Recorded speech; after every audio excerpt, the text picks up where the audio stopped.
माननीय शिक्षा मंत्री के द्वारा स्थानांतरण वेतन और वेतन विसंगति और प्रोन्नति के बारे में सख्ती से इसका निराकरण करने का आदेश दिया गया कि शिक्षकों की उपरोक्त समस्याओं का निराकरण किया जाए। जिला पदाधिकारी छात्र शिक्षक अनुपात के दृष्टिपत शिक्षकों को विद्यालय में पदस्थापित करें। यह ध्यान में रखा जाए कि विद्यालय में सभी विषय के शिक्षक उपलब्ध रहे। अवकाश हेतु जो आवेदन जिला शिक्षा पदाधिकारियों को प्राप्त होते हैं उन्हें लंबित नहीं रखा जाए। यानी विशिष्ट शिक्षकों का जो भी वेतन है विसंगति है, जैसे बहुत से शिक्षकों का बेसिक पे कम पर उनका वेतन निर्धारण हुआ था HRMS पोर्टल पर, तो ये सब चीज़ का निराकरण कर दिया जाना है। समीक्षात्मक बैठक में अपर मुख्य सचिव शिक्षा विभाग के द्वारा पदाधिकारियों को क्या दिशा निर्देश दिए गए। विशिष्ट शिक्षकों के लिए 4 नंबर पॉइंट मोस्ट इंपोर्टेंट है दोस्तों कि वेतन विसंगति से संबंधित मामले में त्वरित कार्रवाई का निर्देश दिया गया है। यह भी निर्देश दिया गया है कि प्रोन्नति से संबंधित मामले के निष्पादन हेतु एक समय तालिका का निर्माण किया जाए। यानी विशिष्ट शिक्षकों में किनको प्रमोशन देना है, किनका प्रोन्नति किया जाना है, इसका एक समय तालिका बनाना है। सेवा निरंतरता का मार्गदर्शन दे दिया गया है। निर्देश दिया गया कि शिक्षकों को जो सुविधाएं दे हैं उन्हें दी जाए। यानी कि जो सेवा निरंतरता का दिशा निर्देश है वो दे दिया गया है, उसी के आलोक में विशिष्ट शिक्षकों को सेवा निरंतरता दिया जाए और प्रोन्नति का प्रमोशन का एक समय तालिका बनाया जाए, जिसके अनुरूप विशिष्ट शिक्षकों को जो है प्रमोशन और सेवा निरंतरता दिया जाए और वेतन विसंगति मामला का भी निष्पादन जल्द से जल्द किया जाए। वेतन विसंगति के मामले में किसी शिक्षक को कोई परेशानी है तो वो अपने ई शिक्षा कोष पोर्टल से अपना वो शिकायत दर्ज कर सकते हैं, ग्रीवेंस डाल सकते हैं।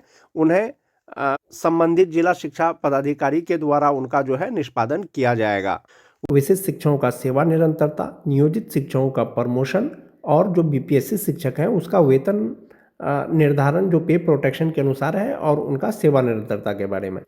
जैसा कि आप सभी जानते हैं दोस्तों, 22 नवंबर 2025 को शिक्षा विभाग के द्वारा एक आदेश जारी किया गया था दोस्तों, जिसमें कहा गया था कि 9 सितंबर 2025 को जो कमेटी का गठन हुआ था वो कमेटी के अनुशंसा पर 1 to 5 का जो विशिष्ट शिक्षक है या विद्यालय अध्यापक है उनका 6 to 8 के विशिष्ट शिक्षक या विद्यालय अध्यापक के पद पर प्रोन्नति होगा।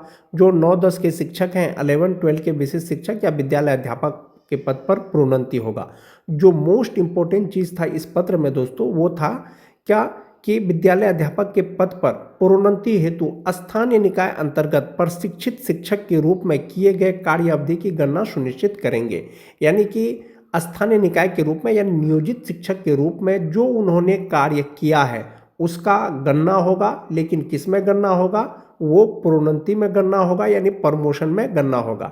इसमें शिक्षा मंत्री ने भी, माननीय शिक्षा मंत्री ने भी इसे स्पष्ट किया है दोस्तों कि जो विशिष्ट शिक्षक हैं, विद्यालय अध्यापक हैं, उनका जो पहले का सेवा है यानी नियोजित शिक्षक के रूप में जो उन्होंने सेवा किया है उसका गणना किया जाएगा, लेकिन प्रोन्नति में किया जाएगा। इस प्रकार के से दोस्तों सभी शिक्षकों को सेवा निरंतरता दे दिया गया है प्रोन्नति में। 16 फरवरी 2026 का यही वो पत्र है दोस्तों जिसमें माननीय शिक्षा मंत्री के द्वारा जवाब दिया गया था। श्री राहुल कुमार जो माननीय सदस्य हैं उनके द्वारा प्रश्न पूछा गया था। श्री सुनील कुमार जो माननीय शिक्षा मंत्री हैं उन्होंने जवाब दिया था।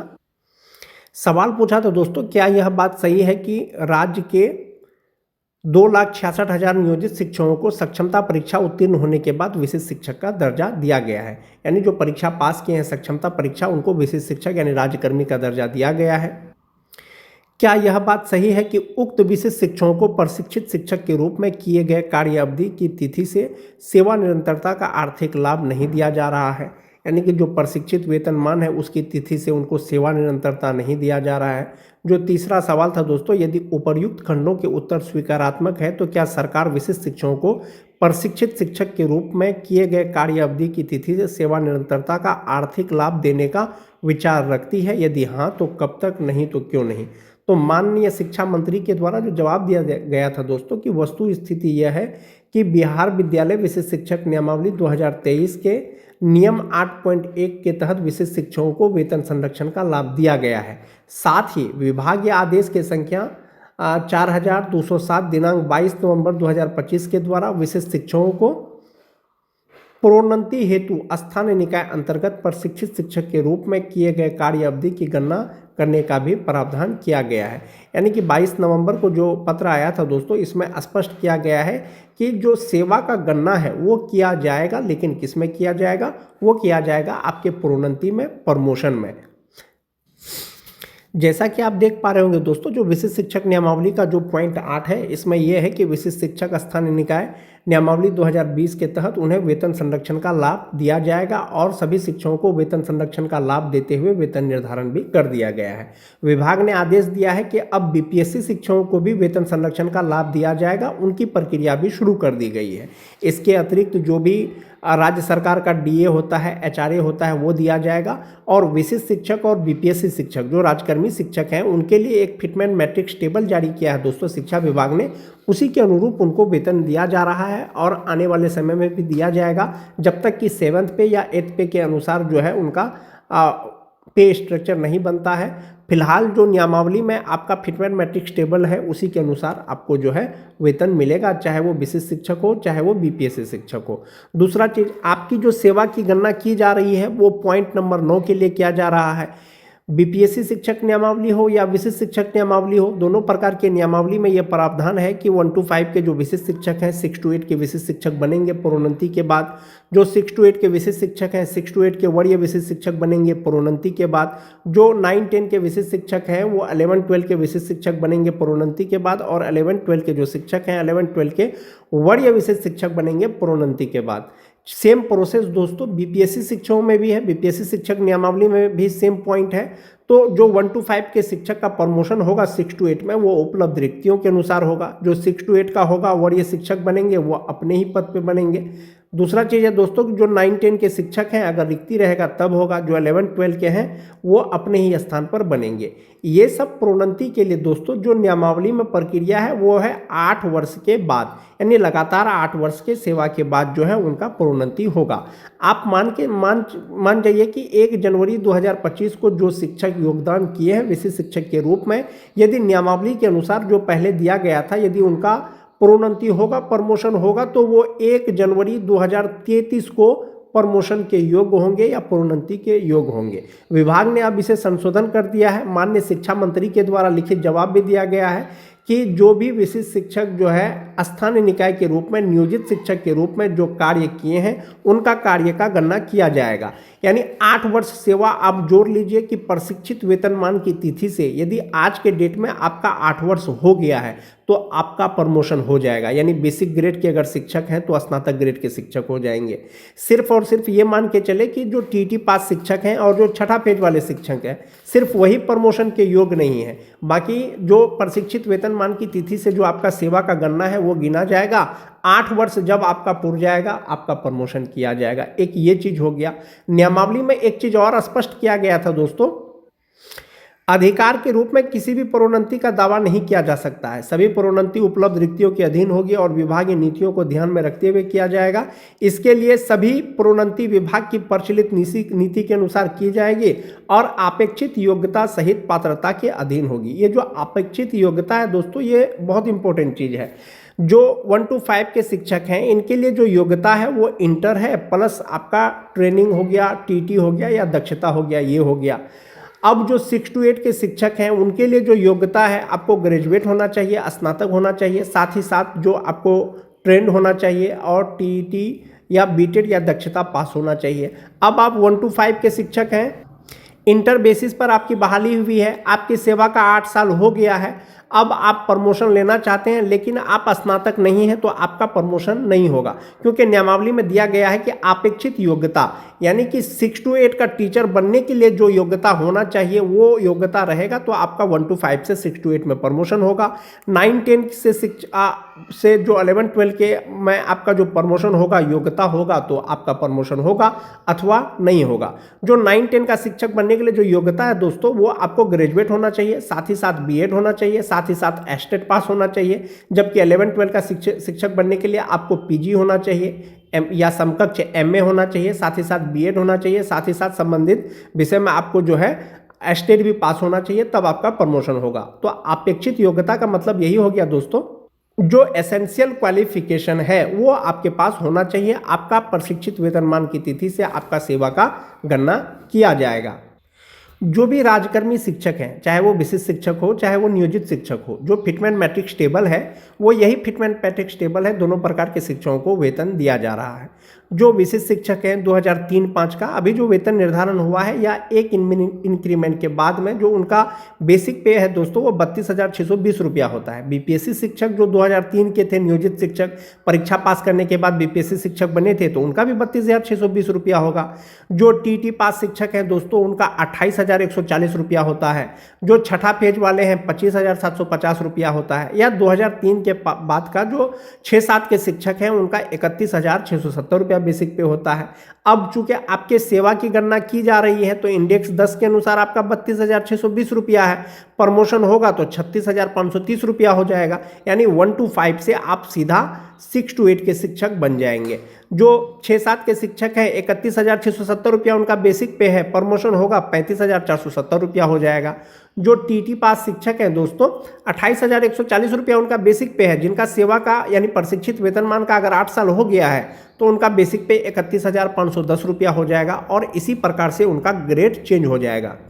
यानी बेसिक ग्रेड से वो ग्रेजुएट टीचर हो जाएंगे और उनका ग्रेड 1 to 5 से सीधा स्नातक ग्रेड हो जाएगा। उसी तरह से जो 9-10 के शिक्षक हैं, बहुत सारे नियोजित शिक्षक जो विशिष्ट शिक्षक बने हैं, चूंकि इनका बेसिक पे 31,000 से शुरू होता है तो मान लीजिए किसी शिक्षक का बेसिक पे 31,930 रुपया है। अब उनका सेवा का चूंकि 8 वर्ष हो गया है पहले का सेवा गिन करके, तो प्रमोशन होगा 11-12 में तो 32,960 रुपया होगा। इसी तरह से सभी ग्रेड के शिक्षक, चाहे वो विशिष्ट शिक्षक हो चाहे वो बीपीएससी शिक्षक हो, उनका सेवा का गणना किया जाएगा और इसी के आधार पर उनका मूल वेतन भी बढ़ेगा। एक ये हो गया। अब एक चीज है कि दोस्तों इनहैंस सैलरी पर क्या प्रभाव पड़ेगा। इनहैंस सैलरी पर क्या प्रभाव पड़ेगा उसके लिए आप ये वाला सैलरी चार्ट देख सकते हैं। सेवा निरंतरता यानी कि सेवा का गणना हो या उनका जो बेसिक पे के आधार पर जो वेतन है वो कितना होगा। अगर नियोजित शिक्षकों की बात करें, अगर नियोजित शिक्षक को आप छोड़ दें तो जो विशिष्ट शिक्षक हैं 2003-05 का उनका बेसिक पे अभी 32,620 रुपया है, चाहे वो विशिष्ट शिक्षक हो चाहे वो बीपीएससी शिक्षक हो। तो इसका जो 58% डीए है, 5% एचआरए मेडिकल लगा करके जो ग्रॉस सैलरी होता है दोस्तों वो 61,357 रुपया होता है और इनहैंस सैलरी 48,987 रुपया होता है। आने वाले समय में यानी 2026 में ही यदि उनको प्रोन्नति मिल जाएगा, यानी उनका जो पहले का सेवा है वो गिन लिया जाएगा तो वो बेसिक पे 36,530 रुपया हो जाएगा और डीए यदि यही 58% रहेगा, अगर 58% पे अगर गणना करें तो 5% एचआरए, 1,000 मेडिकल लगा करके जो उनका टोटल सैलरी होगा वो 68,594 रुपया होगा। एनपीएस अकाउंट में 13,852 रुपया जमा होने के बाद 54,742 रुपया हो जाएगा। तो अभी जो 2003-05 के विशिष्ट शिक्षक हैं या बीपीएससी शिक्षक हैं जो परीक्षा पास करने के बाद राजकर्मी बने हैं, तो आप ऐसे समझिए कि अभी उनका जो ग्रॉस सैलरी है वो 61,357 रुपया है। सेवा निरंतरता मिलेगा, प्रमोशन होगा तो 68,594 रुपया हो जाएगा। 2006-07 के शिक्षकों की बात करें, जो विशिष्ट शिक्षक हैं 31,670 रुपया अभी उनका बेसिक पे है। 58% डीए, 5% एचआरए मेडिकल लगा करके जो ग्रॉस सैलरी होता है वो 59,598 रुपया होता है और इनहैंस सैलरी 47,589 रुपया होता है। अब चूंकि उनका सेवा का गणना होगा तो ये इंडेक्स 9 के अनुसार उनको बेसिक पे मिलेगा तो ये 35,470 रुपया हो जाएगा। इसमें 58% डीए एचआरए मेडिकल लगा करके ग्रॉस सैलरी 66,633 रुपया हो जाएगा, जिसमें से 13,450 रुपया उसका एनपीएस अकाउंट में जमा होगा और इनहैंस सैलरी होगा 53,180 रुपया। तो आपका सेवा का गणना होगा तो ऑब्वियसली आपका जो वेतन बढ़ जाएगा, इनहैंस सैलरी पर भी आपका प्रभाव पड़ेगा, जो आपका ग्रॉस सैलरी है उस पर भी प्रभाव पड़ेगा और मोस्ट इंपॉर्टेंटली जो आपका भविष्य के लिए जमा होगा उस पर भी उसका प्रभाव पड़ेगा।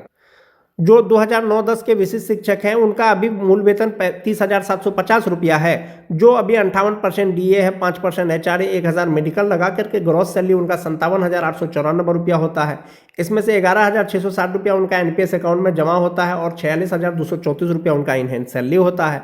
अब चूंकि उनका सेवा का गणना होगा तो 34,440 रुपया हो जाएगा और इसके आधार पर जो 58% डीए, 5% एचआरए मेडिकल लगा करके जो ग्रॉस सैलरी होगा वो 64,725 रुपया होगा। 13,060 रुपया उनका एनपीएस अकाउंट में जमा होगा और इनहैंस सैलरी होगा उनका 51,665 रुपया।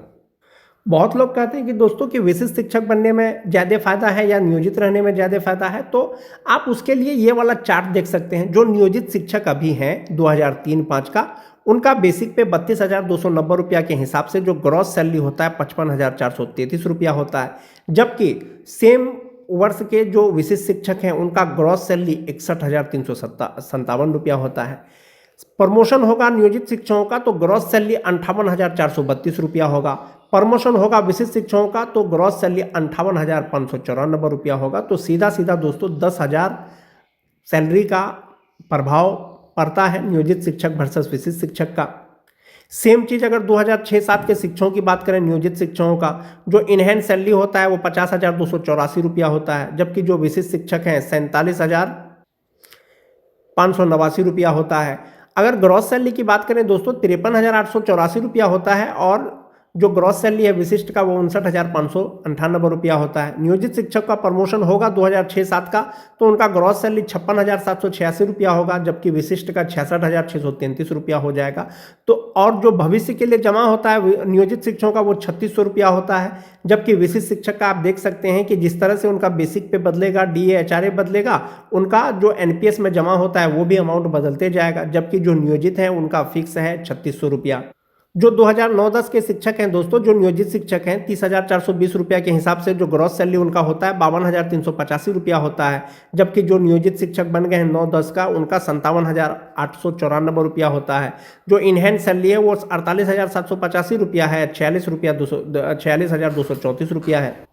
नियोजित शिक्षक का प्रमोशन हो जाएगा तो ग्रॉस सैलरी 55,221 रुपया हो जाएगा। विशिष्ट शिक्षक का प्रमोशन हो जाएगा तो उनका 64,725 रुपया हो जाएगा। तो लगभग 9 से 10,000 रुपया इनहैंड सैलरी का दोस्तों ग्रॉस सैलरी में फर्क है नियोजित वर्सेस विशिष्ट शिक्षक। जो मोस्ट इंपॉर्टेंट चीज़ है दोस्तों वो इंडेक्स का है। वो इंडेक्स जो विशिष्ट शिक्षक का जो इंडेक्स है वो पे प्रोटेक्शन के अनुसार फिटमेंट मैट्रिक्स टेबल पर सेट हुआ है दोस्तों।